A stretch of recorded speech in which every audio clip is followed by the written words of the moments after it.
Bonsoir.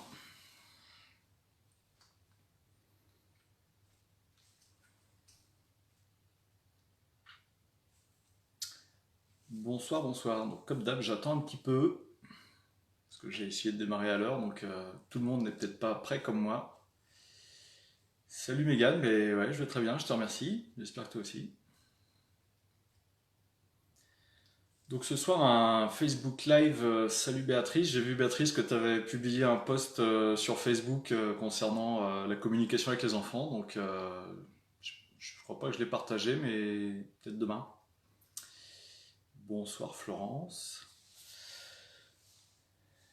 Ok, bah, un petit passage alors, ça marche Gaël. Donc le live, hein, tous les lives que je fais tous les mercredis soirs sont en replay après sur mon compte Facebook pro, Grégory Pelletier thérapeute.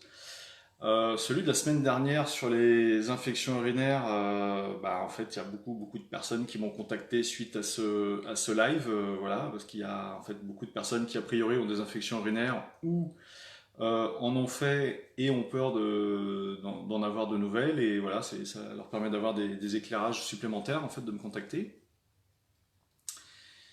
Ok, bah merci Gaël, plaisir partagé.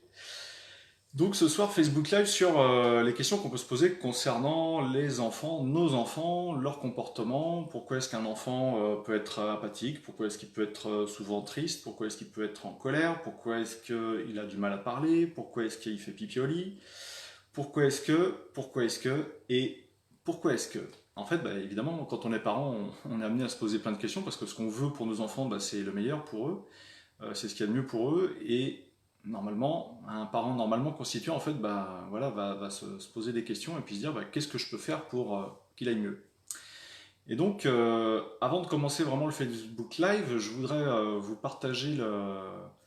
Salut Corinne, je voudrais vous partager en fait une lettre hebdomadaire qui est écrite par Yves Razir de la revue Néo Santé. Et je vous invite vraiment à vous abonner à cette newsletter qu'il fait tous les mercredis. Donc là, il y en a une qui est parue aujourd'hui. Bonsoir Isabelle. Donc Yves Razir de la revue Néo Santé, vous allez sur neosanté.com ou donc ça, ou c'est en Belgique, mais je pense que c'est .com. Et puis bah vraiment abonnez-vous. Donc du coup vous recevrez sa newsletter une fois par semaine. Donc il n'y a pas d'autre pollution, je dirais, de mail. Si ce n'est que lui, après, il a sa maison d'édition, donc je dirais une fois de temps en temps. Il parle des promos, de ce qu'il fait avec sa revue Néo Santé. Et donc voilà, c'est une newsletter qui est vraiment toujours super bien écrite, très intéressante à lire et qui peut vraiment vous donner des éclairages par rapport à votre santé et surtout par rapport à ce qu'on vit actuellement au niveau d'un microbe, je sais pas, qui se balade. Voilà, ça permet vraiment d'avoir des explications supplémentaires. Donc concernant le sujet de ce soir, bah, pourquoi j'en ai eu l'idée, en fait, bah, pour ceux qui me suivent, ils ont l'habitude, c'est-à-dire que ce soir, je ne sais pas encore quelle sera la thématique de la semaine prochaine. Je ne me souviens même plus de toutes les thématiques que j'ai abordées précédemment. Je sais que j'avais abordé, il me semble, la blessure d'abandon, par exemple. Et ce soir, bah, on va y revenir un petit peu sur cette blessure d'abandon, en fait, qui peut être programmée quand on est enfant. Mais je ne vais pas développer le sujet puisqu'il a déjà été développé dans lors d'une autre soirée. Et donc, vous pouvez le retrouver sur mon site internet. Pas sur mon site, mais sur ma page Facebook. Alors, mon site internet, bah, c'est boostez-vous.fr. Et puis, mon mail, c'est contactgp44@gmail.com. Donc si vous le souhaitez, évidemment, bah, n'hésitez pas à partager cette vidéo sur YouTube, décidément YouTube, Facebook, je ne vais pas m'en sortir, sur Facebook, euh, et puis à liker, à laisser un commentaire, et comme à chaque fois, comme à l'accoutumée, en fait, eh bien, vous pouvez me poser des questions en direct sur le chat, de préférence en relation avec le sujet de ce soir. Et si ce soir, il y en a parmi vous qui, en fait, ont une problématique avec leur enfant, et puis bah, que quelque part vous n'avez pas l'explication ou vous dites bah ouais mais là il n'en parle pas, j'ai envie de lui poser la question. Et là en effet posez-moi la question et peut-être qu'on ira un peu plus loin, hein. C'est-à-dire que moi je suis praticien en ce qu'on appelle des constellations familiales et systémiques, donc j'en fais en groupe et puis j'en fais en individuel. Et justement la magie des constellations c'est que pour solutionner une problématique d'une personne, que ce soit un adulte, un enfant, un animal, eh bien on n'a pas, ça peut être aussi une équipe de foot. En fait, on va dire que c'est tout le monde, tout ce qui existe peut être constellé. Eh bien, le principe, c'est que la personne, l'entité qui a une problématique et qui va être constellée, n'est pas obligatoirement présente pour que la magie de la constellation s'opère. Ok? Mais peut-être que vous verrez ça un petit peu plus tard dans la soirée. Donc ce soir, pourquoi est-ce que mon enfant a tel ou tel comportement? Alors ce qu'il faut savoir, c'est que nos enfants, s'ils ont des comportements qui nous paraissent anormaux, alors, première chose à se poser comme question, c'est est-ce que c'est moi qui, quelque part, a une perception erronée de la réalité? C'est-à-dire que peut-être que vous percevez votre enfant comme quoi il ne mange pas assez, ou il mange trop. Et après, ça peut être en rapport avec demander à des personnes que vous connaissez, et bien tout simplement pour avoir un deuxième avis ou un troisième avis, parce que peut-être que votre avis n'est pas forcément objectif, mais il est subjectif, c'est-à-dire que peut-être que vous, quand vous étiez enfant, ou vous avez le souvenir d'enfant qui mangeait peu ou qui mangeait beaucoup, et du coup, vous dites, mon enfant n'est pas normal puisque il agit comme ça. Ok? Donc première chose à se poser comme question quelque part, est-ce qu'en effet, ce que je perçois de mon enfant comme anormal, est-ce qu'en effet c'est en effet quelque part anormal, hein? Première chose, parce que c'est vraiment votre perception de votre enfant. Ensuite, en effet, si je dirais, ça se confirme, ou bien si c'est vraiment exacerbé, si on prend des troubles du comportement, comme par exemple les TDA, TDAH, souvent on peut cataloguer un enfant de troubles de TDA, TDAH, sauf que quelque part, non, c'est juste qu'il est en pleine vie, et puis que peut-être, en effet, il a besoin de vraiment s'exprimer. Bonsoir Gabriella. Ciao Gabriella depuis la vallée d'Aoste. Et donc peut-être qu'il a vraiment un besoin d'extérioriser, de s'exprimer, qui est surdéveloppé par rapport à d'autres enfants, et donc peut-être que c'est aussi un enfant qui va être très sensible. Et c'est pareil, vraiment, en deuxième partie de Facebook Live, je parlerai quelque part de ces nouvelles générations d'enfants qui naissent en ce moment, qui naissent depuis quelques années, mais je vais vous partager deux, trois trucs. Les enfants qui naissent là maintenant, il y en a certains, ça va très très fort au niveau de l'hypersensibilité. Et donc, en effet, ce sont des enfants qui ont besoin d'une approche psycho-émotionnelle, d'une approche avec une intelligence émotionnelle qui soit développée le plus possible chez le parent, ce qui n'est pas forcément facile à faire, puisque des fois, entre parents, on peut avoir du mal à communiquer avec les autres, communiquer avec son conjoint ou sa conjointe, communiquer des fois avec soi-même. Et lorsqu'on est face à un enfant qui est hypersensible, là, on se dit, là, ça y est, j'ai plus d'outils, je ne sais plus du tout comment faire, mais ça s'apprend, il n'y a pas de panique, on va y arriver. Donc, en fait, première chose à prendre en considération, c'est que vous, moi, nous avons tous nos façons de percevoir les choses, nous avons tous et toutes notre sensibilité. C'est-à-dire que si demain, il y a un chat qui traverse la rue, on est plusieurs, par exemple, on a un groupe, il y a un chat qui traverse la rue devant nous, et il manque à 5 cm de se faire écraser, eh bien, il y en aura parmi nous qui vont se dire « Ah, dommage, il n'y est pas passé ». En fait, vous avez forcément des gens qui n'aiment pas les chats. Okay, donc eux, leur perception, c'est « Ah ça m'aurait fait plaisir quand même qu'il y ait un chat en moins sur Terre ». Vous avez d'autres personnes qui vont sursauter, crier d'effroi parce que non, pour elles, ça aurait été vraiment insupportable de voir un chat se faire tuer devant leurs yeux. Vous avez des personnes qui seront complètement insensibles à ça. Vous avez des personnes qui vont se dire « Ok, non, mais de toute façon, je savais que ça allait passer, il courait assez vite, la voiture roulait pas trop vite. » Voilà. Ok, donc nous-mêmes, les adultes, nous avons tous et toutes nos façons de percevoir le monde dans lequel nous évoluons. Et bien les enfants, c'est exactement pareil. En fait, il y a une expérience qui a été menée auprès de femmes qui sont venues faire des échographies. Et donc le but de la manipulation, de l'expérience, ça consistait en quoi? C'est-à-dire qu'on allait soumettre les mamans, lors de cette échographie, à un petit stress. Et on allait mesurer la répercussion du stress en réaction physiologique chez la maman, au niveau de son pouls, de sa pression artérielle, des réactions physiologiques et physiques chez la maman, et même chose au niveau du bébé qui était dans le ventre de la maman. Alors l'expérience, en fait, le petit stress auquel étaient soumises les mamans, c'est on leur a demandé de chanter. Donc, si demain vous allez dans un endroit que vous connaissez, ou même si vous ne connaissez pas, avec des gens que vous ne connaissez pas particulièrement, et qu'on vous demande de chanter, vous allez tout de suite certainement ressentir un petit stress. Mais c'est vraiment pas du tout un stress traumatique. À la limite, c'est par la suite vous allez en rigoler, parce que vous allez dire, moi chanter c'est pas trop mon fort, donc voilà, ok. Et donc en fait, en soumettant ces femmes à ce petit stress, ils ont mesuré au niveau de l'enfant qui était dans le ventre de sa maman, si lui aussi était impacté par ce stress qui était ressenti par la mère. Et en fait, ce qui se passe, c'est qu'il y a à peu près un tiers des enfants qui n'avaient strictement aucune réaction par rapport au stress que pouvait ressentir la mère. Rien. Aucun impact, rien du tout. Un autre tiers qui s'est mis à bouger dans tous les sens, alors là, ça s'est débattu dans le ventre, vraiment réaction physique, moi il faut vraiment que je bouge, ok. Et un autre tiers, c'était beaucoup plus intériorisé. Donc, ils ont observé augmentation du rythme cardiaque, augmentation de la tension au niveau de l'enfant. Voilà. Donc, en fait, les enfants, d'une manière générale, vont avoir aussi leur propre façon d'appréhender le monde qui existe à l'extérieur, mais quand ils sont dans le ventre de la maman, et bien en tout cas, les bébés vont être influencés aussi, plus ou moins, en fonction du bébé, ça dépend de chaque bébé, et bien des stress que peut ressentir la maman.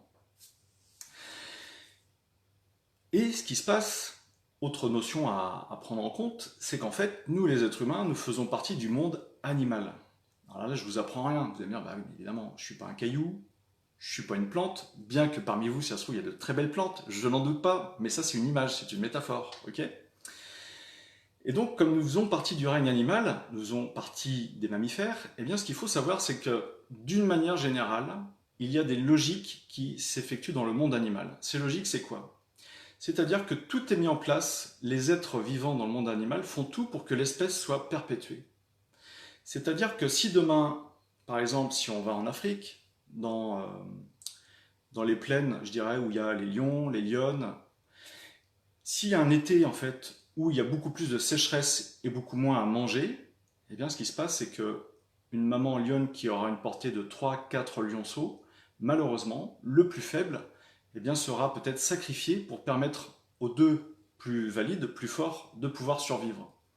Et de même que si une maman, en fait, voit qu'elle va perdre, en fait, ses bébés parce qu'elle n'a pas suffisamment de lait, parce qu'elle ne mange pas suffisamment, eh bien, elle pourra peut-être développer, en effet, un cancer au niveau de ses mamelles. Sauf que ce cancer, eh bien, elle va le faire parce que inconsciemment, elle se dit je dois venir nourrir mes bébés, et donc elle va avoir des glandes mammaires qui vont être beaucoup plus aptes à produire du lait, même si malheureusement, étant donné qu'elle ne mange pas assez, elle ne peut pas en produire plus. Mais c'est une réaction physiologique tout à fait normale. Imaginons que ces deux bébés qui restent viennent à décéder, eh bien ok, la saison va passer, et puis elle va se raccoupler avec un autre lion, et au niveau de ces mamelles, eh bien, elles vont redevenir tout à fait normales. Ça, c'est en rapport avec le cancer du sein. Je suis d'accord, je sors du sujet, mais c'était juste aussi pour vous parler que dans la nature, en fait, le corps s'adapte à son environnement. C'est tout à fait inconscient. Et de même que les animaux, eh bien, ne vont pas hésiter à sacrifier en fait des bébés, à peut-être les laisser mourir, parce que de toute façon, ils n'ont pas le choix, ils n'ont pas forcément de nourriture, il n'y a pas suffisamment de sécurité pour pouvoir permettre à ces bébés de survivre, à ces jeunes de survivre. Et donc, eh bien, les animaux savent que, ils vont pouvoir se réaccoupler de manière à nouveau avoir des bébés, de manière à de nouveau perpétuer l'espèce. Et en fait, c'est un cycle infini, c'est-à-dire que le cycle naturel de vie des animaux, dont nous faisons partie, eh bien, on arrive sur Terre et on a un programme biologique qu'on a tous, c'est on est là pour perpétuer l'espèce. On est là pour perpétuer, nous les humains, le clan, la famille. C'est-à-dire que nous, on a d'autres dimensions qui sont prises en compte inconsciemment.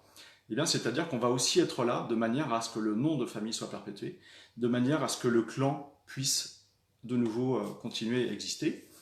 C'est pour ça que si parmi vous, il y a des personnes en fait qui ont du mal à avoir des enfants, en effet, quelque part, s'il y a un souhait d'avoir un enfant, il y a des personnes qui n'ont pas envie d'avoir d'enfant. Donc ça, ok, ça se comprend, puisque je dirais que c'est une représentation mentale par rapport à vouloir avoir un enfant ou pas. Hein, c'est un besoin ou une envie qu'on n'a pas. Mais en fait, s'il y a des personnes parmi vous qui ont envie d'avoir des enfants et puis qui n'y arrivent pas, eh bien c'est sûrement qu'il y a des petits blocages à lever, à déverrouiller. Alors, je parle de petits blocages parce qu'en effet, il y a des personnes qui font des FIV, qui font des traitements hormonaux depuis des années, ça marche toujours pas. Mais si on ne s'intéresse qu'à la partie mécanique, physiologique, et qu'on ne s'intéresse pas à ce qui se passe dans la tête des gens, aux mémoires émotionnelles qu'ils peuvent avoir qui viennent bloquer la reproduction, on pourra toujours essayer en fait de faire ce qu'on veut au niveau physiologique, ça ne pourra pas marcher. Donc je reviens au fait de perpétuer l'espèce. Et donc inconsciemment, pour perpétuer l'espèce, eh bien les enfants vont avoir ce réflexe tout à fait inconscient d'absorber les conflits émotionnels des parents. Je m'explique.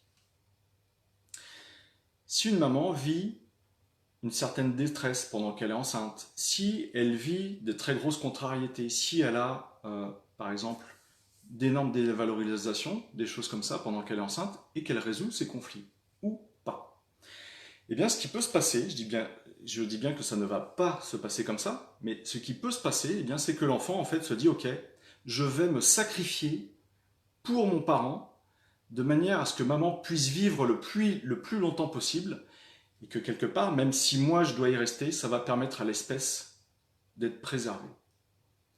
C'est très très fort ce que je vous dis là ce soir, mais c'est exactement ce qui se passe. C'est-à-dire qu'il n'y aura pas de hasard dans la maladie chez un enfant. La plupart, je dirais 9 pathologies sur 10 chez un enfant, c'est là pour solutionner les conflits émotionnels des parents. Après, évidemment, on est d'accord, il va lui-même avoir ces pathologies. Parce qu'il a aussi des ressentis, il a aussi des contrariétés. Mais généralement, un enfant, s'il baigne dans de l'amour, et de la sécurité et de l'empathie, mais alors il est comme sur son petit nuage, tout va bien, la vie est belle. On s'occupe de moi, on exprime de l'amour, je me sens vraiment en sécurité, tout va bien. Évidemment, dans sa vie, il y aura certains moments où il pourra percevoir comme quoi, quelque part, il peut se dire inconsciemment, on ne m'aime plus, on ne m'aime pas, donc je risque de mourir.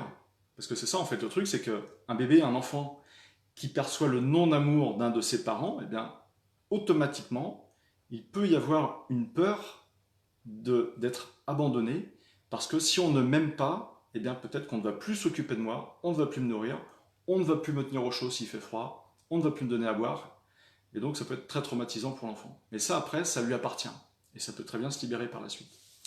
Donc je vous prends l'exemple, donc c'est un exemple que j'ai déjà cité lors d'autres Facebook Live, mais il est vraiment super intéressant celui-là. C'est en fait une maman qui me consulte parce qu'elle me dit, ma petite fille, elle a un peu plus de 2 ans, elle dort très peu, faut tout le temps qu'elle bouge, elle est tout le temps en mouvement, elle n'arrête pas. Dès qu'elle arrête de faire quelque chose, il faut qu'elle fasse autre chose, et puis sa petite, elle est vraiment très jeune, quoi, elle a 2 ans et demi, elle me dit, elle n'arrête pas, elle nous fatigue, son mari et elle, en fait, sont fatigués par leur enfant. Et puis, elle me dit, là j'en ai eu une, mais il est hors de question d'en avoir d'autres, parce que déjà là, c'est quasiment un enfer, quoi. Je lui dis, ouais, ok, donc c'est sa perception comme quoi son enfant, est entre guillemets, entre grosses guillemets, intenable, quoi. C'est-à-dire qu'elle ne peut pas s'empêcher d'être toujours active, d'être toujours en action, et ça fatigue les parents. Je lui dis, ok, comment s'est passée la grossesse? Elle m'a dit, ça s'est bien passé. Je lui dis, ouais, est-ce que vous n'avez pas été contrarié un moment pendant la grossesse? Elle me dit, si. En fait, de par son job, c'est un métier où elle est tout le temps debout. Et donc, quand on est une femme enceinte, et peut-être qu'il y a certaines femmes enceintes pour qui la position debout n'est pas la meilleure, le médecin lui a dit, écoutez, là, il va falloir que vous arrêtiez de travailler, que vous soyez beaucoup plus alité, que vous arrêtiez en fait de vous dépenser physiquement, parce que il peut y avoir un risque pour bébé, peut-être faire une fausse couche, ou en tout cas de faire un enfant prématuré. Et puis en même temps, c'était une personne qui s'occupait dans des associations, donc c'est une personne très active. Et là, c'est pareil, le médecin lui a dit, non, stop, vous allez arrêter vos activités parce qu'il faut vraiment que vous vous reposiez.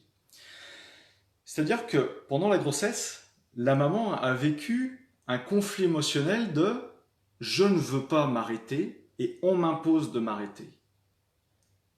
Le bébé il s'est dit quoi? Ah mais maman, mais il n'y a pas de problème, moi je vais solutionner ton conflit, et je serai tout le temps dans le mouvement, je ne vais jamais m'arrêter. Donc c'est un mécanisme tout à fait inconscient, ce qui fait que l'enfant est complètement en loyauté dans ce cas-là, est complètement en loyauté émotionnelle avec sa mère, et donc lorsque le bébé va naître, eh bien en effet, ça fait un enfant qui est hyperactif. Alors comment déprogrammer l'enfant de ça? Généralement, je dis aux parents, écoutez, jusqu'à l'âge de 7 ans à peu près, parce qu'en fait, quand un enfant arrive à l'âge de 7 ans, aux alentours de 7 ans, en fait, il y a une certaine maturité de son cerveau qui est vraiment faite. C'est-à-dire que c'est le cortex préfrontal qu'on a ici, qu'on a tous ici. Mais chez un enfant, voilà, cette partie du cerveau commence à être vraiment mature, sachant qu'elle ne sera mature à 100% qu'aux alentours de ses 25 ans. Donc il y a encore un peu de temps. Et cette zone qui gère les émotions, le cortex préfrontal, est plus mature chez les femmes que chez les garçons. C'est pour ça que souvent on dit que les jeunes filles sont plus matures que les garçons, ce qui est vrai, puisque physiologiquement, les filles ont leur cortex préfrontal qui se développe beaucoup plus vite que les garçons. Donc en fait, première chose que je dis aux parents avant qu'ils viennent me consulter, parce que ouais, limite, en consultation, je sais que ça va matcher, c'est pas le problème, mais je pars du principe que je me dis, bah, si les parents peuvent se responsabiliser par rapport au bien-être de leur enfant, et puis quelque part tenter par eux-mêmes de solutionner la problématique, bah, tant mieux, parce qu'en plus, ils en seront super contents, puis ils se disent, bah, ils se diront, je suppose, ok, bah, la prochaine fois, je ferai la même chose. Et en fait, c'est de la communication. Donc, ce que je dis, c'est, pendant qu'il est en train de dormir, votre enfant, eh bien, c'est vraiment de lui parler de cœur à cœur, avec tout votre amour, et de lui dire que ce n'est pas à lui de prendre les stress de papa et de maman. Ce n'est pas de lui dire, par exemple, bah oui, quand tu étais dans le ventre de maman, maman aurait voulu bouger, pour cet exemple-là, par exemple. Hein. Maman a été en colère parce que, en effet, on lui a dit qu'il fallait arrêter ses activités. Ça ne lui a pas plu. Maman, elle aime être dans l'action, elle aime être dynamique. Et là, en fait, on lui a interdit, on m'a interdit de bouger. Mais donc de dire à son enfant, mais ce n'est pas à toi, en fait, de solutionner le problème de maman. Euh, Garde pour toi tes émotions et rends à maman toutes ses colères, toutes ses tristesses et tout ce qu'elle a ressenti pendant qu'elle était enceinte de toi. Alors vous allez me dire, bah oui, mais l'enfant, s'il a 6 mois, il va pas comprendre, là, même s'il a 1 an, est-ce qu'il va comprendre, sachant qu'il est en train de dormir? Eh bien oui, il va comprendre. C'est-à-dire que son inconscient, même si tout le vocabulaire qui va être utilisé n'est pas, l'enfant ne peut pas le répéter, parce que peut-être qu'il ne peut pas encore parler, hein, quand c'est vraiment des jeunes enfants, évidemment, hein, si c'est à 5-6 ans, il n'y aura pas de problème. Mais si on est sur des enfants de 6 mois, 1 an, peut-être même 2 ans, 3 ans, vous avez même des enfants qui sont un peu plus âgés, qui ont encore au niveau de la parole, c'est pas suffisamment développé, mais ça viendra. Et bien en fait, ce qui se passe, c'est que son inconscient va prendre l'information, et si le parent a l'intention, lorsqu'il verbalise ça à son enfant, en effet, qu'il se libère des mémoires émotionnelles de son parent, ça peut marcher. Voilà. Si ça marche pas, eh bien à ce moment-là, ok, c'est consultation, et puis bah, là, ça dépend du temps que je vais passer, mais généralement, je ne vais pas passer très longtemps pour déprogrammer un enfant de ce qu'il aura pu ressentir pendant qu'il était dans le ventre de sa mère. Ça dépend après du traumatisme. Autre exemple, c'est un enfant qui, là, par contre, un petit garçon qui avait 5-6 ans et qui, par contre, bougeait vraiment beaucoup, c'est-à-dire qu'il était vraiment intenable dans une pièce, il était obligé de monter sur des meubles, c'est-à-dire il montait carrément sur le haut du canapé, il pouvait monter sur des meubles, il pouvait monter sur des étagères, monter sur des armoires, et vraiment au risque de tomber, et vraiment même de faire tomber les meubles sur lui, donc c'était vraiment super dangereux, quoi. Et à l'école, du coup, bah, il était assisté avec une ATSEM ou un ATSEM, mais il était très compliqué à gérer. Alors pourquoi est-ce qu'un enfant comme ça chercherait en permanence la fuite quelque part? Parce qu'en fait, il cherche vraiment à se réfugier quelque part. Il cherche vraiment à monter, comme il cherchait à échapper à quelque chose. Et en fait, ce qui s'est passé, c'est que pendant que maman était enceinte de son enfant, eh bien, ils habitaient dans un immeuble, elle va dans l'ascenseur, elle était enceinte, et là, elle s'est fait agresser par le voisin avec un couteau. Un voisin complètement fou, est venu et l'a menacée avec un couteau. Et donc là, en fait, maman, bah, elle s'est sentie prisonnière, coincée contre les parois de l'ascenseur. Et ce qui se passe, c'est que, bah, on imagine tout ce qu'elle a pu vivre dans sa tête. Je me sens coincée, je ne peux pas m'échapper, et je veux me sauver moi, et je veux sauver mon enfant, j'ai peur pour mon enfant, c'est-à-dire qu'il y a eu une peur de mourir pour son enfant et pour elle aussi. Heureusement, il y a quelqu'un qui est intervenu, elle a réussi à s'échapper, la personne a été maîtrisée, tout s'est bien fini. Et bien là aussi, l'enfant solutionne le conflit émotionnel de maman, c'est-à-dire que inconsciemment, il y a son programme de ah bah ouais, ok, maman t'a ressenti ça, et bien moi quelque part, ça va être ça, c'est toute ma vie, parce que c'est pas juste à un moment, c'est pas juste quand l'enfant est soumis à un stress, c'est en permanence que l'enfant est là, dans cette attitude, dans cette action de devoir se sauver, de devoir en permanence bouger, parce que sa mère n'a pas pu bouger, elle était coincée. Ok? Là, c'est pareil, déprogrammation. Et ce qui est génial, c'est que quand j'ai vu ces personnes-là, hein, maman et son enfant, eh bien, la maman lui avait raconté ça à son garçon, mais ça faisait des années. Il devait avoir quelques mois ou 1 an, quelque chose comme ça. Là, quand j'y suis allé, il avait 5-6 ans. Et l'enfant a pu relater les faits, mais quasiment au mot près. C'est-à-dire qu'il s'en souvenait parfaitement du scénario de ce qui s'était passé dans l'ascenseur. Vous imaginez qu'un enfant, quand on lui dit tout petit quelque chose, qu'on lui raconte une histoire, bah là c'est maman qui avait vécu ça, et bien l'enfant, plusieurs années plus tard, il peut vous ressortir l'histoire comme si on venait juste de lui raconter et il a tout retenu, quoi. C'est-à-dire que faut pas croire que ce que vous dites aux enfants, ça rentre par une oreille, ça ressort par l'autre. Ça vient forcément les impacter. Et donc, du coup, je vais enchaîner sur les oreilles. Là, récemment, j'ai eu des enfants qui ont eu des gros problèmes au niveau des oreilles. C'est-à-dire que j'ai une petite fille, 4 ans, qui a eu, depuis un mois, 6 otites consécutives. Donc, les parents commencent à s'inquiéter parce qu'ils se disent, bah oui, mais là, on n'en voit pas le bout. Donc, en effet, ce qui se comprend.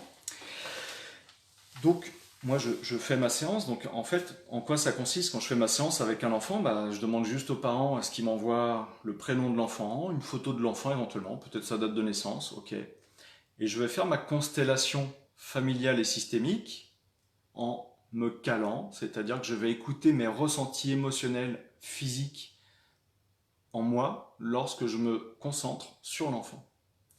Donc en fait, ce qui m'est venu en premier, bah évidemment, j'avais des grosses douleurs au niveau, surtout oreille gauche, au niveau du conduit auditif, et puis ça allait vraiment à l'intérieur de la tête. Donc je peux vous dire qu'en effet, quand un enfant a une otite, alors je ne sais pas si parmi vous, il y en a qui ont déjà fait des otites et qui se souviennent de la douleur que ça fait, mais c'est vraiment super douloureux. Et j'imagine qu'un petit bambin de 4 ans qui a des otites, vivre avec ça, ça doit vraiment être terrible, quoi, parce que en fait, c'est incontrôlable. On peut pas masser, on peut pas se masser à l'intérieur de la cervelle pour se dire, bah non, c'est douloureux, je vais mettre un truc.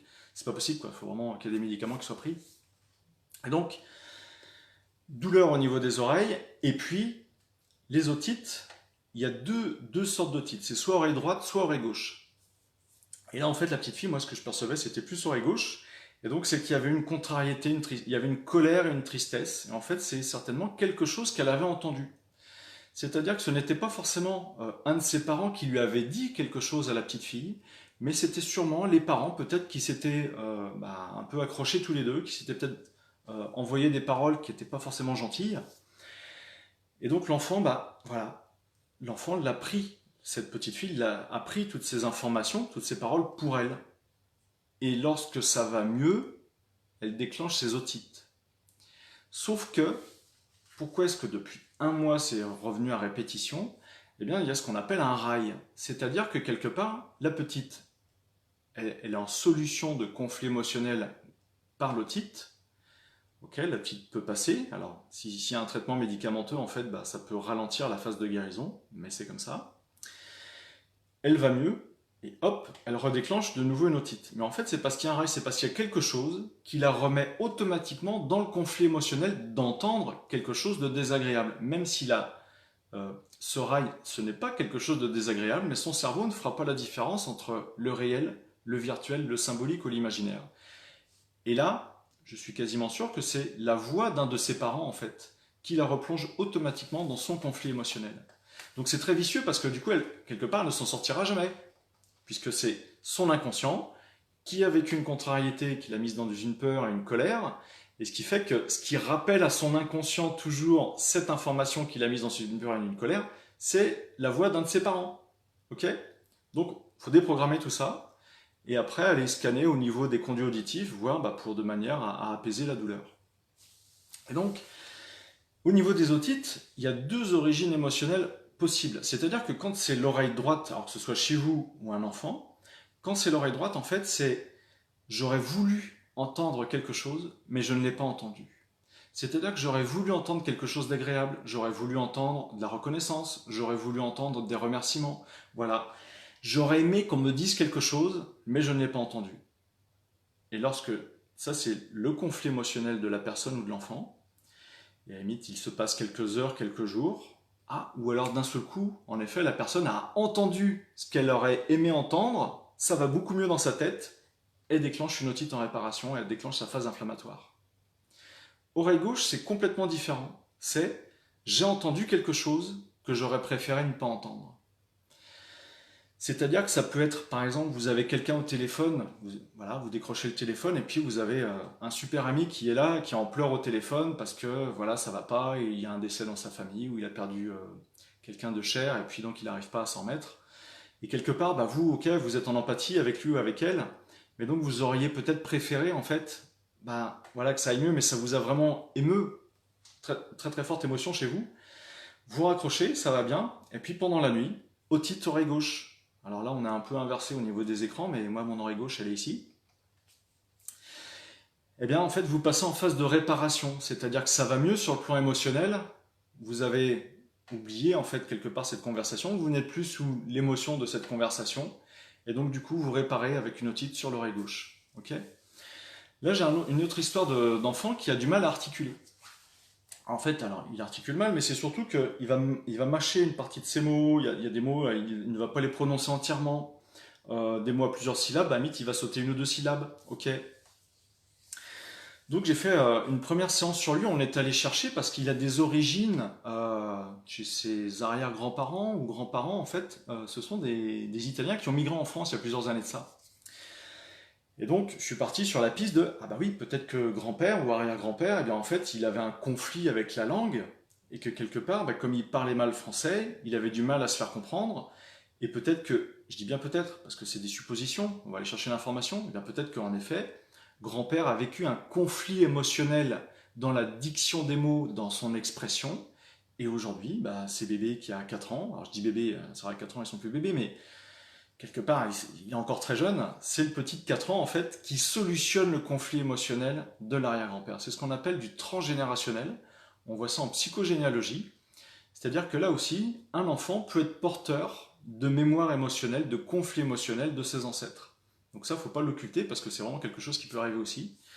Donc on a fait une première séance là-dessus. Alors à un moment, je suis tombé sur, bah oui, comme s'il y avait quelqu'un qui avait la bouche ouverte et limite c'était juste, je suis en, comme si on l'empêchait de parler ou en tout cas, c'est pas que la mâchoire était paralysée, mais presque. C'est-à-dire que la diction était quasiment infaisable. Donc il s'est libéré de ça. Ça n'a pas, là je vous le dis, ça n'a pas résolu grand-chose chez cet enfant. Au niveau de l'addiction, c'était pas vraiment mieux.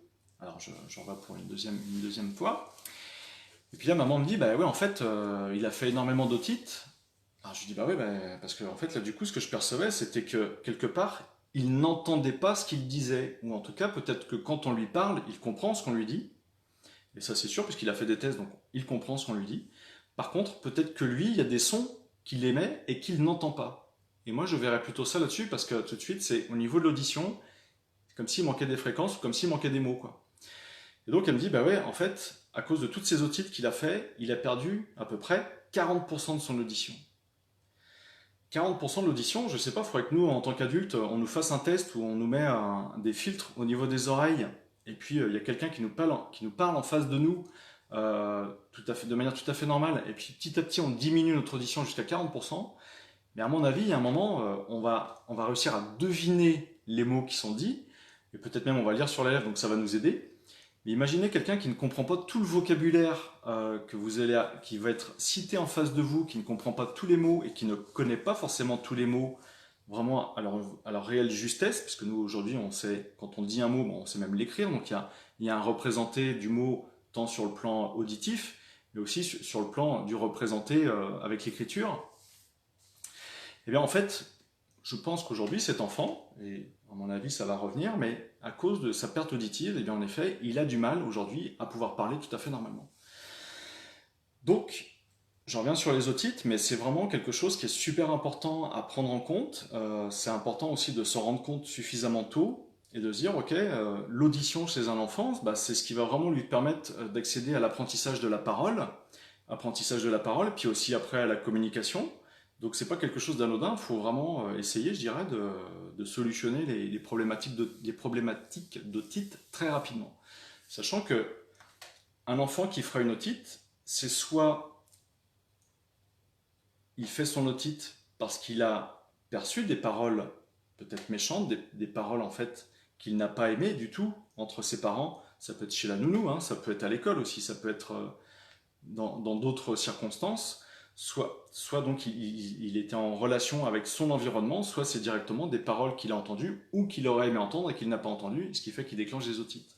Ok. Donc si vous avez des questions, eh bien n'hésitez pas, hein, je suis là pour y répondre. Donc tout ça pour vous dire que j'insiste et je réinsiste là-dessus, il n'y aura pas de hasard dans les pathologies, il n'y aura pas de hasard dans les comportements des enfants, c'est forcément conditionné par quelque chose, soit par rapport directement quand il était dans le ventre de maman, soit ça peut être au moment de l'accouchement, soit ça peut être après, etc., etc. Par exemple, un enfant qui peut avoir exprimé beaucoup de colère et qui quelque part n'est pas très câlin avec maman, il n'est pas très proche de maman, il peut être un peu plus proche de papa. ou inversement. Et puis il y a une certaine colère en fait qui peut s'exprimer. Et bien en fait, ce qui serait intéressant d'aller chercher là, c'est en effet pourquoi est-ce que cet enfant, bah, quelque part, ne cherche pas le lien affectif, n'est pas plus affectueux de ça avec un de ses parents ou les deux parents. Là, j'ai l'exemple d'un petit garçon, en fait, eh bien, en effet, il n'était pas câlin avec sa maman, et c'était un enfant qui pouvait se mettre en colère très facilement. Donc là, ce qui est ressorti, eh bien, c'est que quelque part, quand maman était enceinte, elle, ce qu'elle souhaitait, c'était avoir une petite fille. Parce que bah, pour elle, ça aurait été normal qu'elle ait une petite fille en premier, et elle aurait vraiment voulu avoir une petite fille. Sauf que c'est un petit garçon qui est venu. Et le petit garçon, en fait, il a pris cette information-là, comme quoi maman ne l'acceptait pas tel qu'il était en tant que garçon. Donc ça le contrariait et ça le mettait en colère.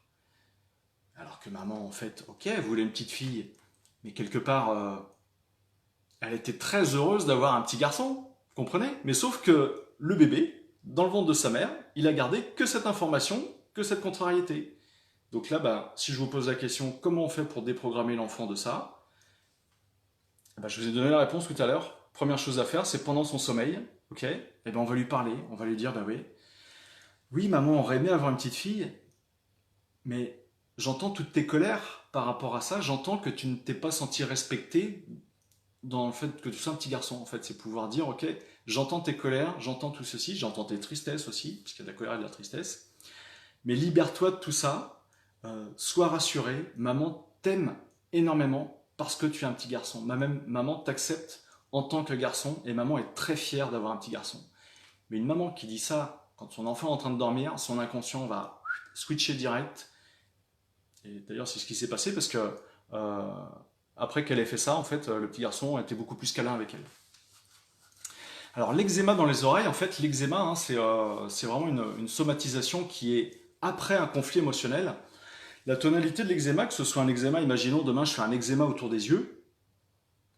Voilà, imaginons je fais un eczéma ici autour des yeux. Ok.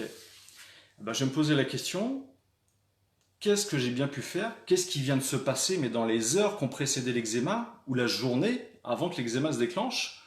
Qu'est-ce que j'ai fait? Mais là, qu'est-ce qui a été en contact ici avec la peau? C'était quoi qui était en contact? Vous allez me dire des lunettes. Ouais, c'est ça. Et ben, je vous le donne dans le mille, c'est que en ce moment à Nantes, hein, moi je suis à Nantes là, à Nantes on a grand beau, et j'ai remis mes lunettes de soleil. Et le soir, eczéma ici, au niveau du contact avec les lunettes de soleil. Et bien en fait, tout simplement parce que c'est une phase de réparation. C'est parce qu'en fait, le soleil me manquait. Pour moi, le soleil, ça me rappelle l'été, ça me rappelle ces moments agréables, ça me rappelle ces moments où on est entre amis, où on passe du bon temps, où c'est valorisant, peut-être parfois, ou en tout cas le contact avec l'ambiance festive qui inconsciemment me rappelle le soleil l'été, c'est ça qui m'a manqué. Et en fait, mon cerveau ne va pas faire la différence entre du réel, du virtuel, du symbolique, c'est-à-dire, ok, il y a du soleil, mais c'est le contact avec les lunettes qui va déclencher l'eczéma, c'est une phase de réparation. Si je prends conscience de ça, mon eczéma va partir dans les 2-3 heures qui viennent et il n'y en aura plus. C'est-à-dire que c'est une contrariété émotionnelle qui s'exprime par l'eczéma, et si je prends conscience de ma contrariété émotionnelle, je vais solutionner très rapidement ma pathologie. Okay. Alors l'eczéma dans les oreilles, eh bien ça va être la même chose, sauf que c'est quelles sont les paroles agréables, douces qui m'ont manqué et en fait qui sont revenues, que j'ai pu entendre de nouveau. Donc ça peut être un enfant par exemple, alors si on parle des enfants, parce que ce soir c'est l'enfant, mais ça peut être un enfant en fait qui avait l'habitude d'entendre des mots doux à ses oreilles par quelqu'un. Voilà, ça peut être papy ou mamie, je sais pas, vous voyez, pendant qu'il était avec cette personne-là. Donc c'était agréable d'entendre ces mots doux, ok. Il est séparé de papy-mamie pendant 2 semaines ou pendant un mois parce qu'en fait il va à l'école ou autre. Il retourne en vacances chez papy-mamie, il déclenche son eczéma parce qu'il entend de nouveau ces paroles agréables, ces paroles douces. Ok. Donc là, c'est pas facile à décoder. Généralement, il faut se faire accompagner par des personnes comme moi ou en hypnothérapie parce qu'en effet, le ressenti émotionnel, le conflit émotionnel, c'est très très subtil. Et en plus, chez un enfant, c'est un peu compliqué. Ok. Je sors de l'ORL, ok, mais ma fille de 5 ans et demi dont se fait opérer des amygdales car elles sont tellement grosses qu'elles lui donnent l'apnée du sommeil. Ah ok. Ok, bah, les amygdales, amygdalites, donc phase inflammatoire, c'est une phase de réparation. Ok. Quel est le morceau à attraper? On va aller chercher, ça peut être aussi des colères qui n'ont pas été évacuées. Euh, ok, bah si pour toi se faire opérer des amygdales c'est l'ultime solution, bah je comprends parce qu'elle fait des apnées du sommeil, donc là c'est vraiment pas bon parce que c'est au niveau du diaphragme. Alors j'espère que c'est uniquement à cause des amygdales qu'elle fait des apnées du sommeil, parce qu'autrement ça voudrait dire qu'elle est en train de faire une somatisation qui n'a rien à voir avec les amygdales et qui concerne l'apnée du sommeil. L'apnée du sommeil, est-ce que, donc là je m'intéresse à Caroline en fait, le truc c'est, est-ce que ce soit toi Caroline ou papa, est-ce qu'il n'y en a pas un de vous en ce moment qui a manqué de souffle? Est-ce qu'il n'y en a pas un parmi vous deux en fait qui était vraiment très actif, qui a vraiment été presque en suractivité et quelque part il n'avait pas le temps de reprendre son souffle ou en tout cas il n'avait pas le temps de respirer correctement? Je sais pas, est-ce que ça vous parle ou pas? Ok. Mais c'est ce qui peut conditionner entre autres l'apnée du sommeil. Donc l'apnée du sommeil, en fait, pour des adultes qui en ont, j'ai une personne qui m'a consulté l'autre jour par rapport à ça et avant la séance, elle avait de l'apnée du sommeil et quand elle m'a recontacté après la séance, elle n'avait plus d'apnée du sommeil. C'est juste ça. C'est pas de la magie, c'est juste qu'on va chercher l'origine émotionnelle de la pathologie, on déprogramme l'inconscient de ça et après l'inconscient n'a plus besoin d'exprimer des choses à travers le corps physique. Bonsoir, j'ai lu définition des mots d'oreille dans le livre de Michel Odoul, mais vous expliquez bien avec des détails, merci. Après, alors, ouais, droite souvent, le soir. Là, c'est du. Ok, souvent le soir. Alors là j'ai un commentaire à rallonge, mais je sais pas si, si je vais pouvoir tout lire. Bourdonnement à l'oreille le soir, ce qui serait intéressant de savoir, c'est. Alors, donc, on pourrait presque parler d'acouphènes en fait. Hein. Les acouphènes, ça peut être des sifflements, ça peut être des bourdonnements. Alors, c'est pas de l'hyperacousie, ça, l'hyperacousie, c'est vraiment terrible. J'en ai fait une époque, hein, mais depuis, ça va beaucoup mieux. Ça n'a pas duré longtemps. Bourdonnement, alors, plusieurs possibilités. Est-ce qu'il n'y a pas un son que tu entends le jour et que tu aimerais ne plus entendre? Voilà, tout simplement. Alors après, Michel Odoul, ouais, il a fait des super bouquins. Il parle beaucoup plus de médecine traditionnelle chinoise avec de l'énergétique. Euh, je pourrais en parler aussi, mais en fait, là, quand je fais des lives comme ça sur les origines émotionnelles des maladies, sur les troubles du comportement, je suis beaucoup plus pragmatique dans le corps physique, émotionnel. Et si je parle d'énergétique, du coup, je vais plutôt aborder les thématiques de transgénérationnel. Okay, mais donc, ouais, bourdonnement à l'oreille droite, écoute.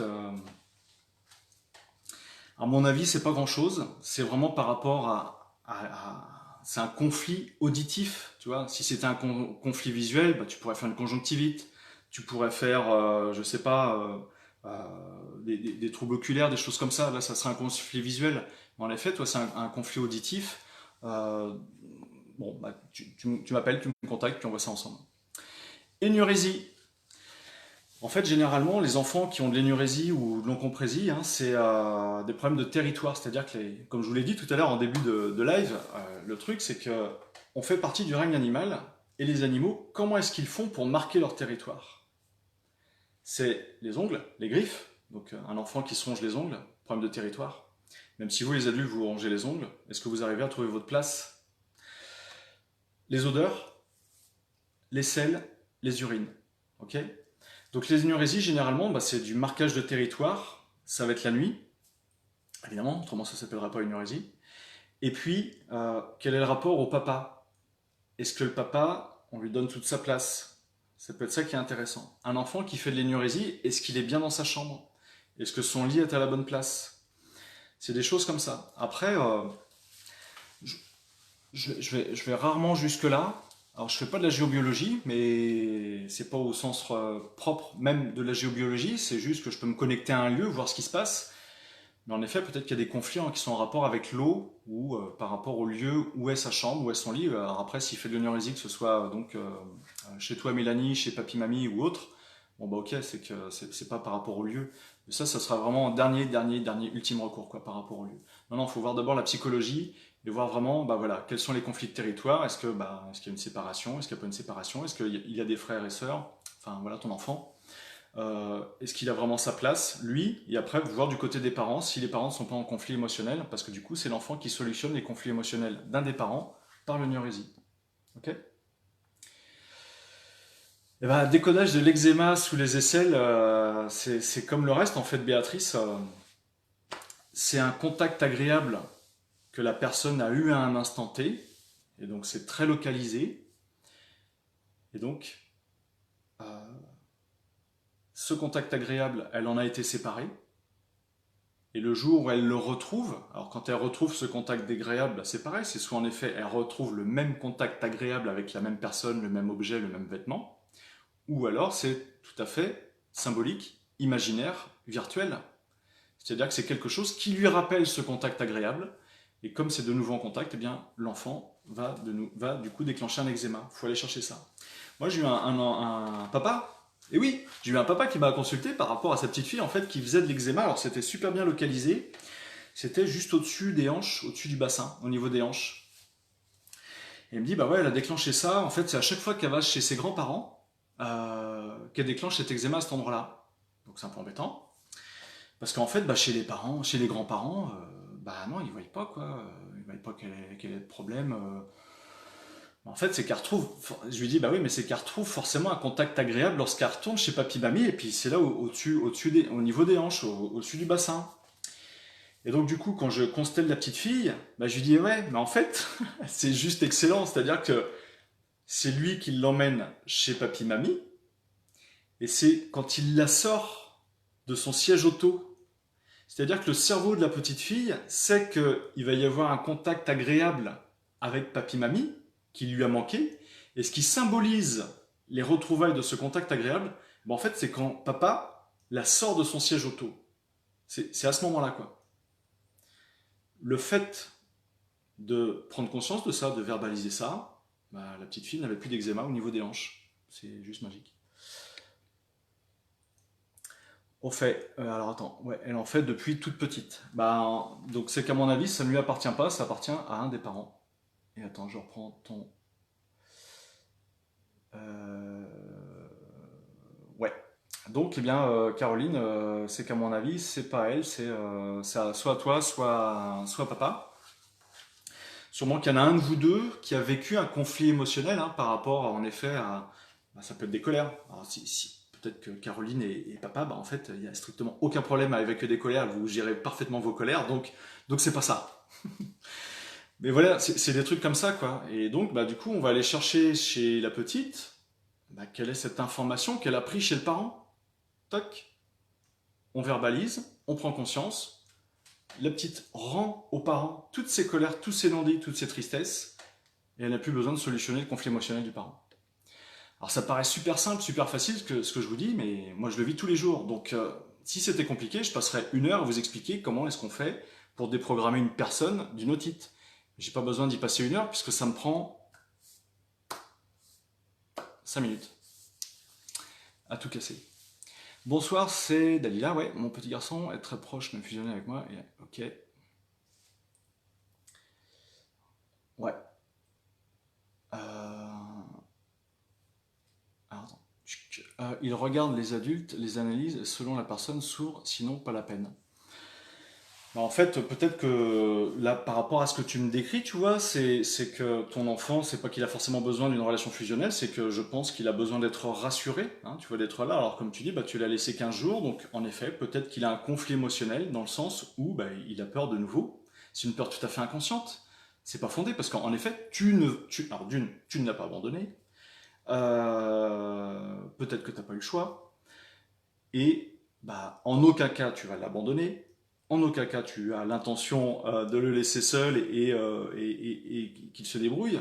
On est d'accord. Mais en fait, c'est lui qui a perçu quelque chose. Donc là, par rapport à ce que tu me dis, bah, peut-être qu'en effet, il a vécu cette séparation de manière bah, pas très agréable. Il a été contrarié dans le contact avec toi. Et aujourd'hui, bah, il est obligé, inconsciemment, d'être en contact plus avec toi. Et c'est vraiment l'enfant bernique, quoi. C'est une petite bernique là qui se colle et puis il n'arrive pas à se détacher. Alors après, par rapport aux autres personnes, bah, peut-être qu'en effet, il est là pour voir sur le plan, là je suppose, hein, il est là pour voir si sur le plan affectif, en effet, bah, la personne elle va être bienveillante, s'il va pouvoir être bien avec elle ou pas. Sinon, bah ok, il se ferme quoi. C'est une pure supposition, je sais pas du tout si c'est ça, mais là, il faudrait que tu me consultes pour qu'on aille plus loin dans la notion, quoi. Et bah, avec plaisir, Mélanie.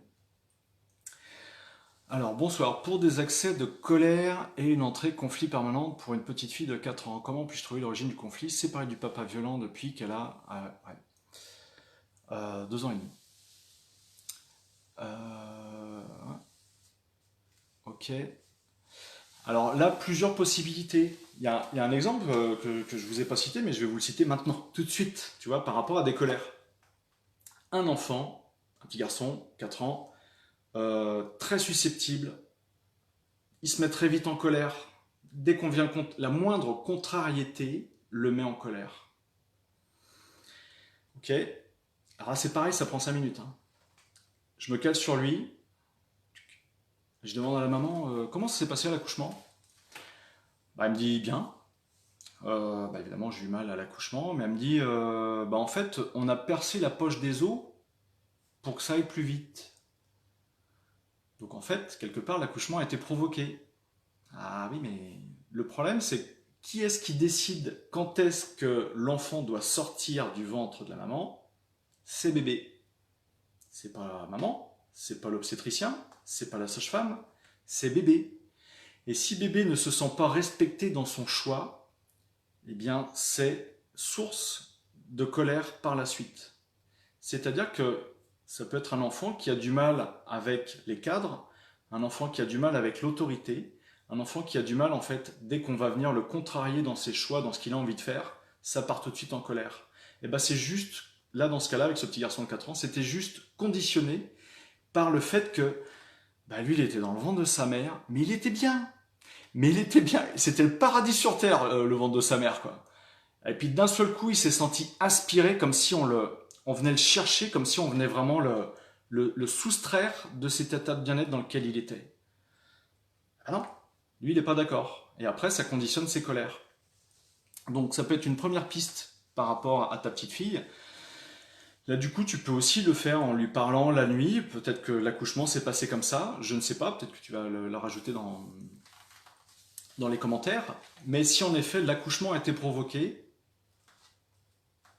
ben, il ne s'est pas senti respecté et donc quelqu'un de colérique. Donc vous avez des adultes aujourd'hui qui sont très souvent en colère pour une raison X ou Y. C'est juste dû à l'accouchement. C'est fort, hein.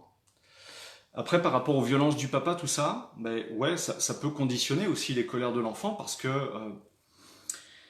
bah, les colères, c'est vraiment ne pas se sentir respecté, sentir de l'injustice, et la colère peut aussi être là pour se défendre. Est-ce que quelque part, ta petite fille, si papa était et est violent, est-ce que quelque part pour elle, ben, le fait d'être en colère, c'est un des meilleurs moyens de sauver sa vie pour se défendre contre quelqu'un de dangereux? Je sais pas, faut voir ça en séance. Hypothèse, hein, pure hypothèse. Ouais, bah avec plaisir, Béatrice.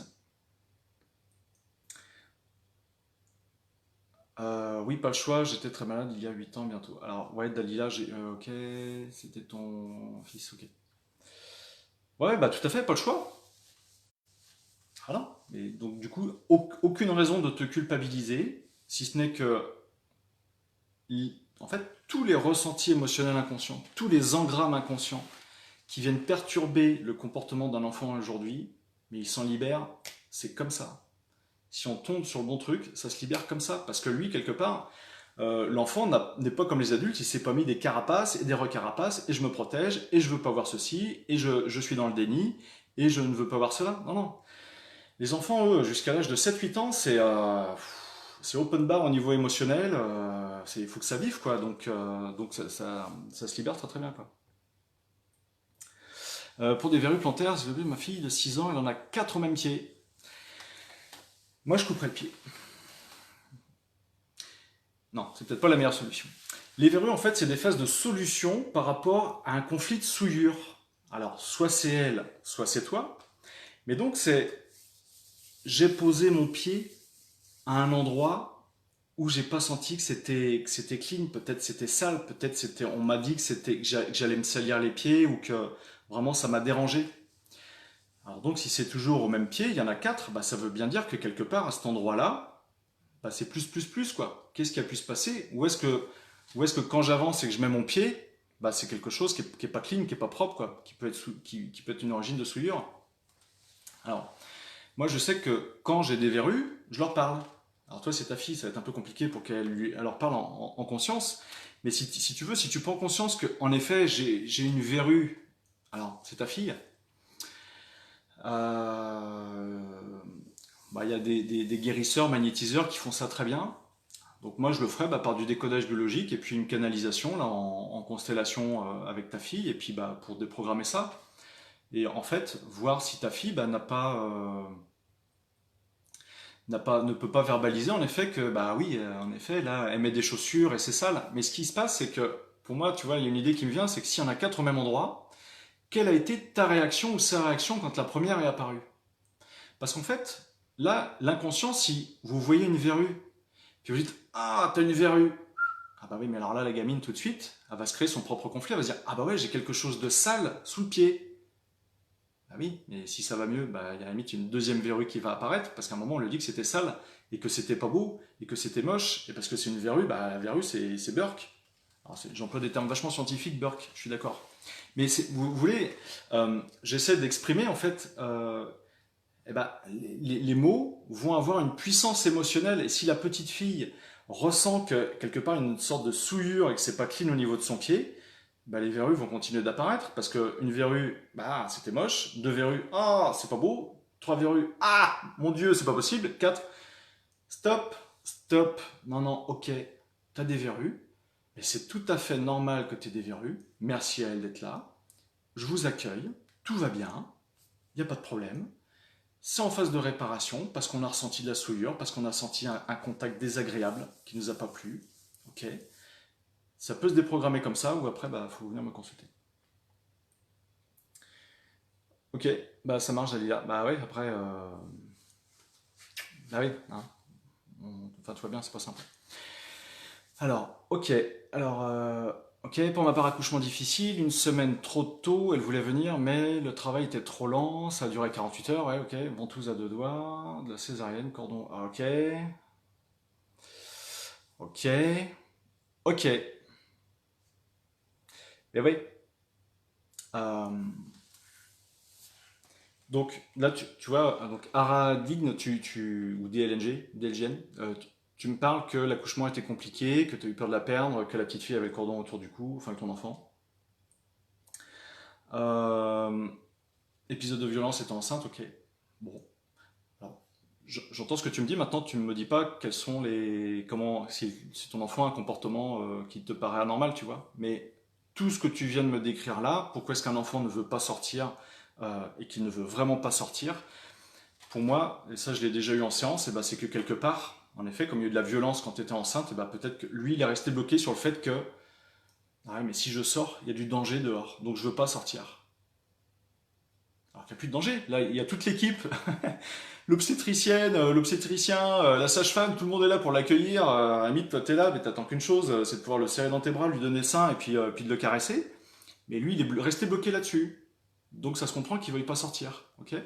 Donc après, bah, on peut déprogrammer tout ça parce que j'irai plus loin dans ce que tu me dis. En effet, un enfant qui n'ose pas sortir et qu'on est venu le chercher, et puis ça a été violent physiquement, forcément pour lui. Je pense que tu es allé voir un ostéopathe, tu vois, pour voir si au niveau du rachis, tout allait bien, parce qu'on a tiré dessus. Euh, Ça peut conditionner certains comportements à l'âge adulte, c'est-à-dire que ça peut peut-être, je dis bien peut-être, donc c'est à prendre avec des pincettes, mais si tu veux, ça peut conditionner tout un tas de comportements où bah, c'est la peur d'aller voir ce qui se passe dehors, c'est la peur d'avancer, tu vois, parce qu'en fait, il a eu peur de sortir parce que le danger était dehors. Donc inconsciemment, à l'âge adulte, c'est la peur d'aller plus loin, des choses comme ça. Donc là, faut aller déprogrammer tout ça. Mais là, c'est pas juste en parlant à l'enfant pendant son sommeil, là, faut venir me voir, quoi. Beaucoup de... Alors attends, hop. Merci du coup, les césariennes programmées. Ouais. Ouais, césarienne, c'est d'une manière générale, bah, je sais, hein, c'est l'accouchement, je pense qu'il n'y a rien de plus douloureux pour une femme, physiquement.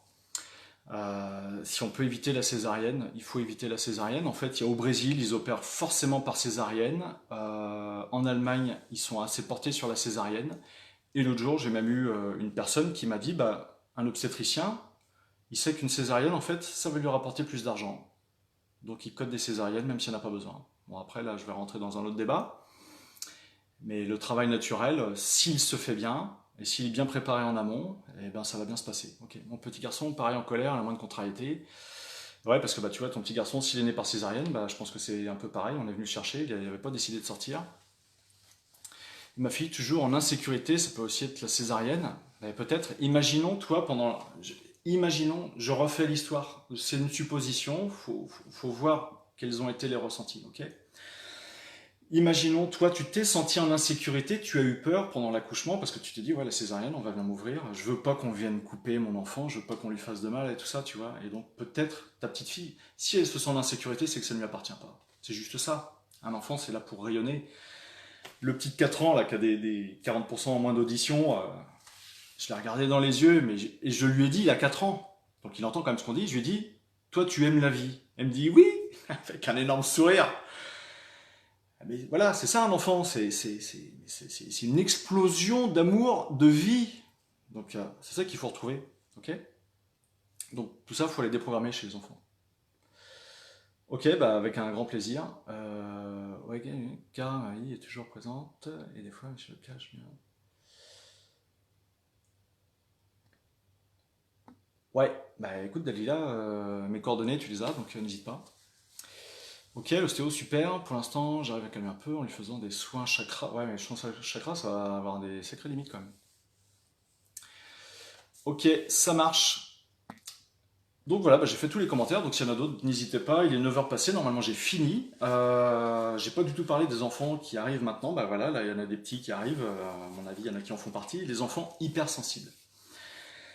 Donc les enfants hypersensibles, en fait, ce sont des enfants que beaucoup de parents vont avoir du mal à gérer parce que ce sont des enfants qui perçoivent des choses que nous les adultes, nous ne percevons pas. C'est-à-dire que moi par exemple, je perçois des choses que le commun des mortels ne perçoit pas parce qu'il n'a pas appris à les percevoir. Quand je me cale sur un enfant et que je sens que j'ai mal au conduit auditif, si le parent m'avait dit en fait elle a un problème à la vessie, ben, j'aurais dit oui peut-être, mais il y a aussi un problème là, c'est-à-dire que dans mon corps physique, je vais ressentir la partie de la personne qui est en souffrance. J'ai pas de don, c'est juste que j'ai appris à le faire, j'ai appris à m'écouter, j'ai appris à lâcher prise, j'ai appris à développer ma sensibilité de manière à pouvoir m'écouter à l'intérieur de moi, voir ce que ça me fait quand je me cale sur quelqu'un. Donc je m'écoute dans mes ressentis physiques, dans mes ressentis émotionnels. Quelque part, j'ai développé une hypersensibilité. Je suis hypersensible. Mais je la contrôle, cette hypersensibilité, parce que c'est moi qui me dis, quand je me balade dans la rue, je ne suis pas hypersensible. Ok. Je croise des gens, bah ok, qu'ils soient tristes, en colère ou pas, en fait, ça m'est égal. Par contre, si je veux en effet quelque part scanner la personne sur le plan émotionnel ou sur le plan physique, bah là je vais avoir tout son descriptif, je vais avoir une fiche détaillée, ok, il y a ça, ça va bien, ça va pas bien. Euh, ok, ok Dolores, bah ouais. Donc des enfants hypersensibles, bah, ce qu'il faut vous dire, c'est que du coup, ils vont être hypersensibles par rapport à ce que ressentent les parents. Et ils peuvent avoir beaucoup plus tendance à s'approprier les conflits émotionnels des parents, qui ne sont pas les leurs. Donc ça pour eux, c'est difficile à gérer.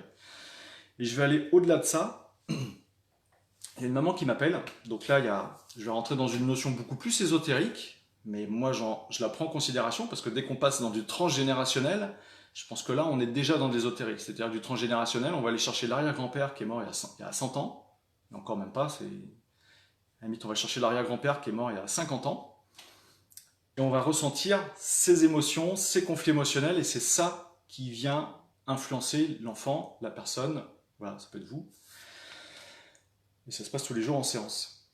Mais donc, par rapport à ça, c'est une dame me consulte, elle me dit ok, on habite une maison, mon fils est né en novembre. Elle me dit bah, j'avais fait un nettoyage de maison quand on est rentré dans la maison il y a 4 ans. Alors moi évidemment, ça me parle plus ou moins le nettoyage de maison, parce qu'au début elle est venue en se présentant par rapport à ça, mais en fait c'est un nettoyage énergétique de la maison, c'est-à-dire que c'était une vieille maison, donc elle a fait ce qu'il fallait par une personne pour lever ce qu'on appelle des entités. Alors vous y croyez pas, c'est pas grave, je vous raconte l'histoire. J'ai fait un Facebook Live justement sur les lieux qui peuvent nous influencer. Donc si vous voulez voir cette webconférence, elle est là, le live est en replay sur ma page Facebook, hein, l'influence des lieux sur nos comportements. Et donc elle me dit, bah là j'ai l'impression, en fait il dort mal la nuit, et elle a quand même une certaine intuition, cette maman. Et elle me dit, j'ai l'impression qu'il y a quelque chose, quoi. Ah, bah, je lui dis, ok, je vais aller voir ça. Et en effet, je lui dis, bah c'est certainement un chat, parce que pour moi c'est plus un chat, c'est un petit animal domestique qui a dû mourir dans le quartier, et quelque part, bah, c'est comme s'il y avait la présence de ce chat qui était avec votre enfant, et en fait ça lui fait peur, parce que lui il ne sait pas analyser, il ne sait pas ce que c'est. Il ne sait pas encore ce que c'est. Donc ça lui fait peur. Donc j'ai libéré l'enfant de ce qui venait le perturber dans son sommeil, de ce qui le faisait peur. Ok. Et par contre, quand je me suis connecté à l'enfant, ben là, c'est juste énorme. C'est-à-dire que c'est un enfant, en gros, une de ses missions de vie, ça va être d'être passeur d'âme. C'est magnifique. Et donc c'est pour ça qu'il va avoir tendance à attirer à lui différentes entités, parce que bah, elles n'attendent que ça, c'est d'aller vers la lumière. Alors, pour étoffer ce que je suis en train de vous dire, parce que pour certains ça va paraître du charabia, je vous invite à louer la vidéo Thanatos qui est sur internet, où là ce sont des personnes qui ont vécu des expériences de mort imminente. Vous avez aussi le professeur Charbonnier qui est un médecin réanimateur super connu, qui peut vous parler du passage de la vie à la mort. Tous les jours, lui il a fait passer des personnes dans l'au-delà, des milliers de personnes. Donc je suis en train de vous parler de ça, quoi. C'est-à-dire qu'une personne qui décède, est-ce que d'après vous, vous n'êtes qu'un corps physique avec un peu d'électricité qui circule entre les cellules, là, avec des échanges au niveau des électrons? Ou vous êtes un peu plus que ça, vous êtes peut-être une âme incarnée dans un corps physique, une conscience qui est dans un corps physique? En fait, c'est des questions philosophiques qu'on peut se poser, mais c'est le rapport à la vie. Quel rapport à la vie on peut avoir? Et là, le film Thanatos peut vous éclairer sur pas mal de choses.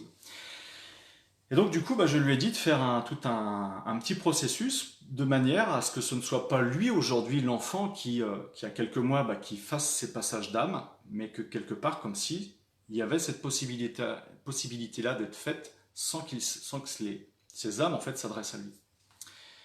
Mais voilà, et donc comme le petit garçon où en fait lui il kiffe la vie, quoi. C'est juste énorme, quoi. Donc ces enfants hypersensibles. Pour certains parents, en fait, ça peut paraître bizarre parce que c'est des enfants qui vont parler tout seuls. Ils vont dire, ils vont avoir des conversations, vous entrez dans la chambre ou il est dehors, il parle et vous dites, bah, c'est bizarre, mais à qui il parle là? Parce qu'il est tout seul. Oui, avec vos yeux, vos oreilles, votre nez, tous vos sens actifs, vous observez, vous ne voyez personne avec votre enfant. Sauf que votre enfant, il perçoit quelque chose. Il perçoit un être, il perçoit une présence. Moi, j'ai l'exemple d'un petit garçon, il était en train de courir dans une pièce, puis il dit tais-toi. Il était tout seul dans la pièce. C'est-à-dire qu'il devait entendre des voix. En fait, c'est son grand-père qui lui parlait, parce que quelque part, son grand-père était super content de pouvoir jouer avec lui. C'est ça la magie. Donc, s'il y a des parents parmi vous qui, en effet, se disent bah, je comprends pas mon enfant, il a des comportements où on a l'impression qu'il n'est pas tout seul, il perçoit des choses dans les arbres, dans la nature, dans sa chambre, il n'y a rien, et pourtant, c'est comme s'ils étaient plusieurs, et ben c'est tout à fait normal. Et ça, on peut en discuter, ça pose aucun problème, on peut en discuter, vous me passez un coup de fil, un mail, et on en parle, quoi. Hein, mais soyez rassurés par rapport à ça, votre enfant va super bien. Parce qu'aujourd'hui, il y a aussi des adultes qui vivent une vie tout à fait normale, et qui du jour au lendemain entendent des voix dans leur tête. Ils ne sont pas du tout schizophrènes. C'est pareil, c'est comme s'ils avaient des canaux de perception qui venaient de s'ouvrir, et d'un seul coup, ils perçoivent des choses. Et ce qu'ils perçoivent, ça peut très bien être un ancêtre qui vient leur parler. Ça peut être une entité qui est chez eux qui vient leur parler. Je pourrais faire un live là-dessus un soir, mais là, on est vraiment dans du flyer, ça commence à décoller sévère, et on n'est plus dans ce que... Voilà, je m'adresse quand même au public le plus large et le plus grand possible, et bah, si je pars dans des considérations comme ça, je risque de perdre trop de monde. Alors, vous voyez, je suis super honnête avec vous, je vous le dis en live, quoi. Et c'est un sujet qui est passionnant parce qu'une personne demain qui vient me consulter parce que du jour au lendemain, il lui arrive un problème où elle me dit j'ai toujours une épaule qui est bloquée et ça fait 10 ans que ça dure, les radios IRM ça donne rien. Et puis on va chercher dans du transgénérationnel et je vais lui dire bah ouais mais c'est un ancêtre, il était sur le front de guerre, il s'est pris un obus ici et c'est ça qui l'a tué. On met à jour cette information-là, il y a une prise de conscience, il y a une libération, mais c'est dans l'heure qui suit que la personne retrouve sa mobilité avec son épaule, quoi. C'est juste énorme, quoi. 9h10, 9h15, là, vous allez encore me faire exploser le timing, je suis pas content du tout. C'est bien de dire qu'on n'est pas content avec le sourire, mais en fait, non, je suis là pour vous, quoi, hein, donc allons-y. Bonjour, j'arrive sur la conversation, j'ai ma grande de 10 ans qui est née sans globe oculaire et nerf optique, ok, vous en pensez quoi? Alors, ok, elle a du mal à gérer ses mouvements en fonction de ses émotions. Ok, comment l'aider? En plus, la capacité mentale. Ah ouais, ok.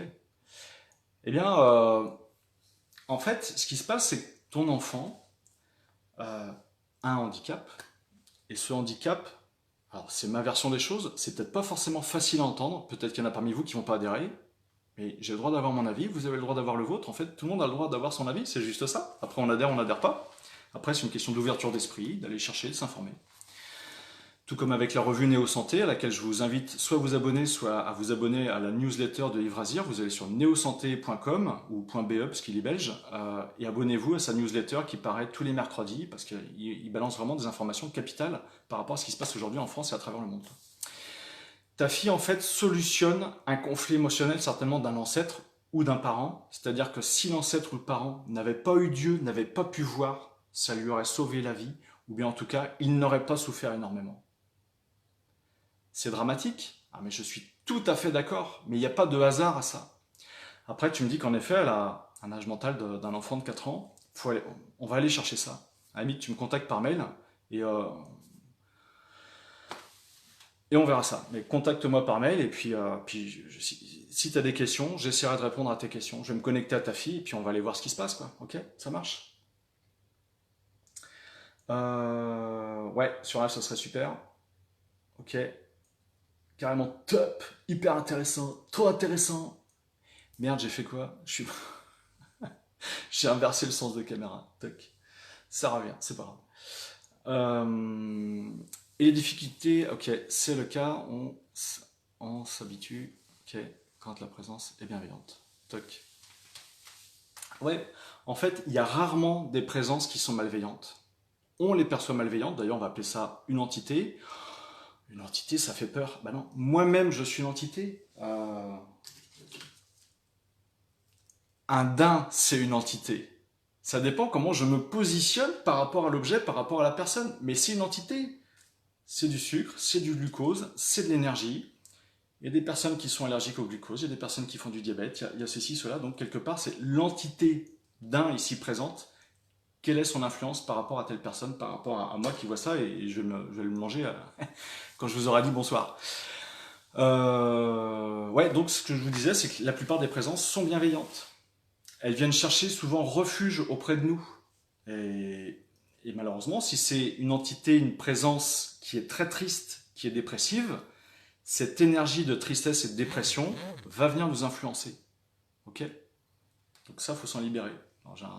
J'ai une photo par rapport à ça, c'est juste énorme. Et les difficultés d'endormissement le soir pour un jeune de 18 ans. Alors, depuis quand est-ce qu'il a des problèmes d'endormissement? Est-ce que c'est depuis toujours? Est-ce que c'est parce qu'il a depuis 18 ans? En fait, ça peut être la peur du noir qui conditionne ça, une peur inconsciente du noir. Ça peut être une perception inconsciente du sommeil, comme quoi il y a un risque de mourir si je m'endors. En fait, votre inconscient fait des schémas, mais plus alambiqués les uns que les autres, plus tordus les uns que les autres. Donc, en fait, il ne faut pas chercher de logique. C'est une perception qui a eu à un instant T par rapport à un événement, qui fait que ça va conditionner euh, l'engramme émotionnel qui est bloqué inconsciemment, et qui après va induire en fait un trouble du comportement, et là, en fait, une difficulté à s'endormir. Il y a plein de possibilités. Hein. Tu vois, j'ai pas là spécialement la solution. Mon fils de 4 ans et demi dort toujours avec son doudou dans la bouche, impossible de lui enlever. Ok. Moi j'irai chercher, en effet, il a forcément quelque part, c'est plus qu'un besoin, c'est une nécessité pour lui d'avoir son doudou dans la bouche. Qu'est-ce que ça fait? Est-ce que ça lui permet de saliver en fait, peut-être aussi? Euh, voilà, c'est un réconfort certainement pour lui, ça va le calmer. Hein. Donc peut-être qu'il a besoin en effet. Pourquoi est-ce qu'il a besoin d'être calmé en ayant quelque chose dans la bouche? Je sais pas. Faut aller chercher ça. On va aller chercher. Mais là, c'est pareil. Ça va pas se déconditionner comme ça. Faut voir ça en séance, quoi. Et après, il y aura sûrement, il y a peut-être une petite addiction par rapport à ça. Donc, essayer de lever l'addiction. Mais il y a peut-être, je parle toujours peut-être parce que on n'est pas en séance, donc je peux pas vous dire. Ouais, c'est ça le truc. Ok. ok. Mais donc c'est euh, voilà, d'aller chercher le petit conflit émotionnel qui l'oblige à avoir ce rituel. Ma fille a fait une puberté précoce. Ok. Et ouais, c'est possible. Peut-être que dans son fonctionnement, peut-être que chez les femmes, les filles, dans les générations au-dessus, chez les ancêtres, en fait, c'est une hypothèse, mais qui pourrait peut-être bien se vérifier. C'est-à-dire que si je n'ai pas d'enfant de bonheur en âge, en fait, une loyauté par rapport à ça. Si j'ai des enfants trop tard, eh bien, je risque de ne plus être féconde et donc de ne pas avoir d'enfants. Ça pourrait être une possibilité. Mais bon, après, si elle a fait une puberté précoce et qu'elle le vit bien et que dans sa vie de tous les jours tout va bien, je veux dire, on va pas aller chercher des problèmes là où il n'y en a pas, hein, c'est pas le genre. Dernière question et après je vais vous laisser parce qu'il est 9 heures passées. On m'a dit qu'il y avait beaucoup de secrets de famille et que vu que l'on... Oui. Et ouais, bah ça les secrets de famille, en constellation, les secrets de famille, il peut y en avoir 3 tonnes, putain, on va tout déblayer, on va tout mettre à plat et puis ça va disparaître, quoi. Ouais, ok, ok. Donc les enfants peuvent être super connectés à des ancêtres qui ont vécu des drames émotionnels et les exprimer aujourd'hui. Je pense que c'est ce que tu es en train de me témoigner par ton message. Donc bien n'hésitez pas à liker la vidéo, à la partager, elle sera en replay sur ma page Facebook. J'ai aussi une chaîne YouTube où je mets quelques vidéos. Donc la chaîne YouTube a un nom qui est assez difficile à retenir, c'est Grégory Pelletier. Voilà, donc si vous cherchez sur YouTube, vous allez tomber dessus. Euh, Deux, trois infos. En mai, à Nantes, et donc c'est aussi sur le plan national, je dirais, j'organise une semaine de formation, c'est du 12 au 16 mai, sur le décodage biologique des maladies, l'origine émotionnelle des maladies, et donc on va tracer en long, en large, en travers, les origines émotionnelles, les conséquences, les symboliques émotionnelles. Et donc c'est une formation qui s'adresse à tout le monde, c'est-à-dire que vous soyez praticien, thérapeute, et bien en fait ça vous permettra d'accompagner vos clients par rapport à ça, d'avoir vraiment une lumière par rapport à des problématiques, des pathologies que peuvent avoir vos clients. Mais ça concerne aussi tout le monde parce que demain, vous vous faites un eczéma, vous vous faites une entorse, vous vous faites un cancer, eh bien vous n'appréhenderez plus du tout la maladie de la même façon. C'est-à-dire que aujourd'hui, quelqu'un qui a une pathologie va dire ah j'ai chopé tel microbe, je me fais ceci, je me fais cela. Eh ouais, mais il y a une raison. Qu'est-ce que tu as pu vivre avant ou qu'est-ce que tu es en train de vivre qui fait que tu vis telle ou telle pathologie? Déjà, ça désamorce le stress, ça va désamorcer, je dirais, toute l'amplitude de surconflit émotionnel qu'on peut avoir par rapport à une pathologie, notamment si c'est un cancer. Et après, eh bien, le cancer, on va aller le déprogrammer. Le cancer, comme toutes les pathologies, ça répond à un programme biologique de survie. Je ressens des choses émotionnellement par rapport à ce que je vis, par rapport à mon environnement, et donc c'est mon corps physique qui est là pour les exprimer. En effet, quand on divise le mot mal a dit, c'est le mal qui a dit. Donc le mal, les mots de l'âme s'expriment à travers le corps. Et c'est ça qui est super intéressant d'aller explorer, d'aller chercher, de mettre en lumière et en effet de pouvoir se libérer de toutes ces origines émotionnelles parce que généralement, l'origine émotionnelle d'une maladie va venir quelque part appuyer là où ça fait mal chez la personne. Des fois, c'est des blessures d'enfance, c'est l'enfant intérieur qui a souffert, si ce n'est pas l'ancêtre.